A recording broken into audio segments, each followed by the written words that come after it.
పితా పుత్ర పవిత్రాత్మ నామమున క్రీస్తునాథుని యందు మిక్కిలిగా ప్రేమించబడుతున్నటువంటి ప్రియ సహోదరులారా, ప్రభు బిడ్డలారా, ఈ ఉదయకాల సమయమందు మిమ్మల్ందరినీ కూడా ఈ పవిత్ర వాక్య ధ్యానాంశమునకు హృదయపూర్వకంగా ఆహ్వానిస్తూ ఉన్నాను.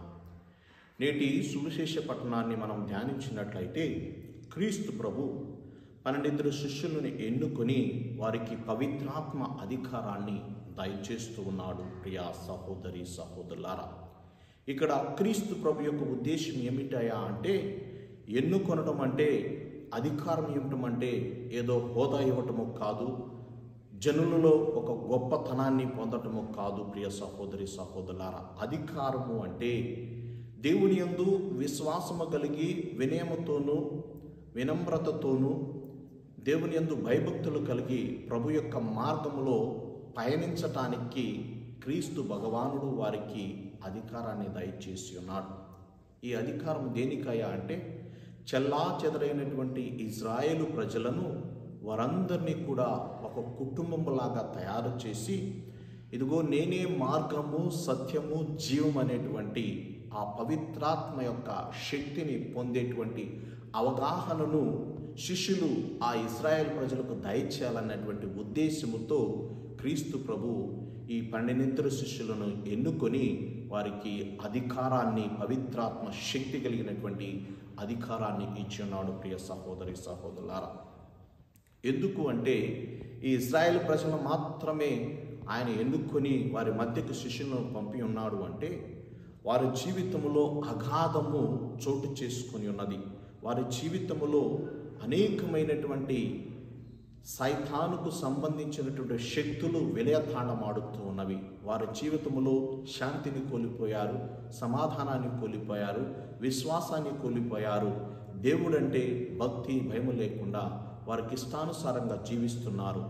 వారికి ఎవరు కూడా కాపర్లేనటువంటి విధిలో వారు జీవిస్తున్నటువంటి సమయంలో ప్రభు వారి మీద ఉన్నటువంటి విశ్వాసాన్ని భక్తిని బట్టి తప్పించిపోతున్నటువంటి వారి యొక్క హృదయాలను ప్రభు తన వైపు మలుచుకోవటానికి ఈ శిష్యులను పంపి వారికి మార్గాన్ని నేనే, సత్యాన్ని నేనే, జీవాన్ని నేనే అనేటువంటి ఆ దైవ శక్తిని వారికి తెలియపరచటానికి శిష్యులను పంపి ఉన్నాడు. ప్రియ సహోదరులారా, సో మన జీవితంలో కూడా అనేక సార్లు కష్టాల్లోనూ, బాధల్లోనూ, ఇక్కట్లోనూ, ఇబ్బందుల్లోనూ ఉన్నప్పుడు మనము దేవునికి దూరం అయిపోతూ ఉంటాం.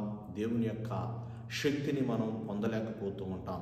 కనుక మనము కూడా దేవుని యొక్క శక్తిని, దేవుని యొక్క పవిత్రాత్మ అనుభూతిని, సంబంధాన్ని పొందాలి అంటే మన జీవితాన్ని కూడా మరి ప్రభుకు సమర్పిస్తూ, ఎలాగైతే క్రీస్తు భగవానుడు తన 12 శిష్యులకు ఇచ్చినటువంటి ఆ దైవ శక్తిని నువ్వు నేను మనమందరం పొందాలంటే ఆ విశ్వాసము, వినయత, వినమ్రత కలిగి జీవించినట్లయితే ప్రభువు మనకు కావలసినటువంటి మరి ఆధ్యాత్మిక వరాలను దయచేస్తూ తన బిడ్డగా మనందరూ కూడా ఎంచుకుంటాడు. ప్రియ సహోదరులారా, కనుక మన జీవితంలో కూడా అనేక సార్లు చెల్లాచెదరైనటువంటి ఇజ్రాయేల్ ప్రజల్లాగా మన ఇష్టానుసారంగా జీవించి ఉండవచ్చు.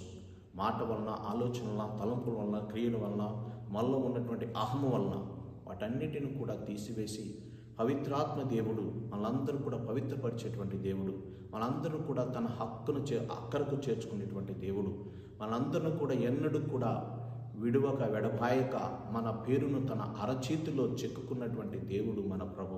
కనుక ఆయన యందు విశ్వాసము, భక్తి కలిగి జీవించేటువంటి కృపను ప్రభు మనకు దయచేయాలని ప్రత్యేకంగా ప్రార్థన చేద్దాం. పితా పుత్ర పవిత్రాత్మ నామమున.